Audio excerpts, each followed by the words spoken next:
Hello and welcome to my sewing channel. My name is Delilah and today I have a perfect spring dress pattern for you. It is the Ellie and Mac Wrapped in Love pattern review. I'm going to share with you all the deets, and so by the end of the video you will find out if this pattern is worth your time or not.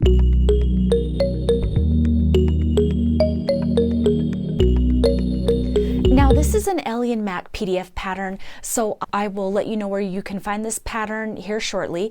But first, this is the dress right here. This is just a maxi dress made with knit. It has a slit in the front and it looks like a wrap dress. Now what the model here is wearing is like a lovely floral dress. It comes with a short sleeve, 3/4 of a sleeve, or a long sleeve version, and then you've got the leg slip, and it also has side seam pockets. So let me tell you all about the sizes, and then I'm going to go over some details, and then I am going to try it on for you. So the size runs from an extra small and it goes all the way up to a 6X. That means that the bust size measurement goes from a 29 inch all the way up to a 61 inch for the bust size. Now my bust size is a 40 inch, so on the Ellie and Mac pattern for this Wrapped in Love, that would make me an extra large. So I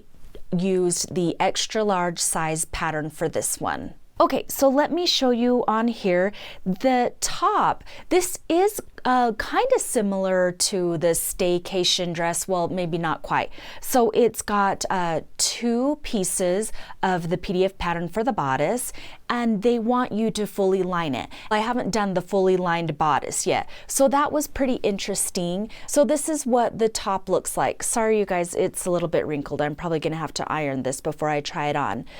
This is what the top looks like. So you don't need to mess with a neckband, and I did the lining the same fabric as I did on the outside. And so I was seeing like, oh, maybe you can kind of see the lines through it, but that it didn't matter to me. And then I just did a short sleeve, and the way I finished the cuffs was kind of weird. I had this idea of rolling it up like that and then sewing it down. So I still haven't finished that because I'm not quite sure what I want to do with that. But it's a very easy pattern because you just line it, and then it also has this seam in the back.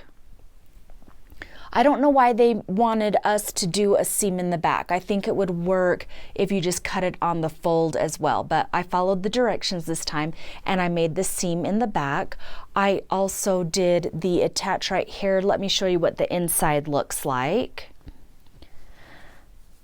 I used the clear elastic on the inside, and oh my gosh, you guys, I posted this, I think it was on, I did a short video a couple weeks ago because when I was working on this, I accidentally sewed the bodice to the skirt backwards. So there's a picture of it right there. And when I did that, I was like, no, no, no, no. So I did have to go through and cut it out. And so you'll see, so therefore the front is shorter than the back. And you can see that when I model it as well. Here is how nice the clear elastic was installed on there, and so it does really provide it with a nice stable, it helps keep the bodice really stable. And then it's also got two side seam pockets. Let me see if I can find those pockets. Here they are right here. And then you can see I did the bodice going horizontal, and then down here it's vertical. So I like how it makes it look a little bit slimming right there. And I really like how the hem turned out. I use my walking foot when I do knits. A lot of people have asked me about that too. And I put the stitch length at a 3, and I do have a stretch needle that I use, but also just using my walking foot helps me get like a 0 stretch and even stitches. So I'll show you, because I was nervous about sewing the seam going downward where the slit is. Let me see if I can find that. It ended up being okay. So here is the slit. And so it's got just the 1 stitch going down it. Here we go. And then, you guys, I'm bad, but I didn't finish the bottom hem yet. Sorry. One thing that I've noticed when I finish the knits on these, putting it through my serger and then folding it over to sew down the hem actually really helps. I think it's like the weight of the serger threads really help keep it stable for when I fold it over and sew it down. So I think I'm just gonna do that. Run the bottom part through the serger and then fold it up and sew it on my regular sewing machine. Okay, so were the instructions easy to follow? Yes, the Ellie and Mac patterns are always so easy to follow. The one thing that I had a hard time on though was the belt. Let me show you. It says to put a stabilizer in the belt. And I did that, but then for some reason, because it's this knit, it started dragging through my serger and it was coming out uneven. I don't know if that even makes sense. So when I pulled it out like this, it looked completely wonky and sloppy. And so I ended up just cutting a different piece of fabric for the belt. And this one is not even finished off. But I feel like it looks fine. But in the pictures right there, I feel like it doesn't even really need the belt. And in fact, I think I did the belt all wrong, because it's kind of like slouchy and you can see where the gathers are. I'll show you when I try it on. Actually, let me just go ahead and try it on right now so that you can see how it fits. And then I'll tell you like where I got the fabrics and stuff like that. But before I go and change, make sure if you haven't subscribed, make sure that you go ahead and subscribe to my channel, because I post pattern reviews just like this all the time. So make sure that you subscribe and give me a thumbs up if you're liking this video so far. So I'll be right back.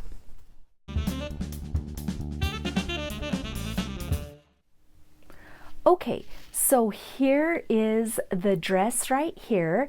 Now, I remember how I told you that I sewed this on the wrong side. So that is the result of that. The lines do not match up right there. It's not the end of the world for me. I still like it a lot, but I do think it is okay without the belt. But let me also put this on so you can see, because it is cute with the belt as well. And I'll also tell you the fabric is, I found this fabric from fabric.com. They have really good deals, and it is actually, so rayon spandex stretch jersey knit in mustard and ivory stripes. So I really like this a lot. What you can see in the pictures though, see where the belt is kind of like drooping down right there? I need to fix that. I need to like add some loops or something like that.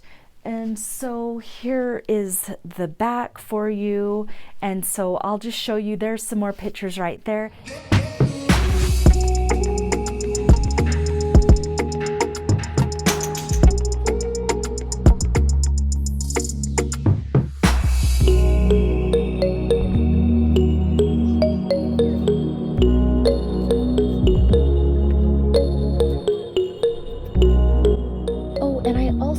To talk to you about the Sew Maxi for Mother's Day challenge on Instagram. I want you to make a maxi dress, but it has to have a statement. So I'm really liking the slit in this dress, and I think it will be just a fun dress. So we have Crumpets Tea and Sewing and Crystal Sews and Stuff that are hosting this challenge, and you have until May 9th to get your make posted on Instagram.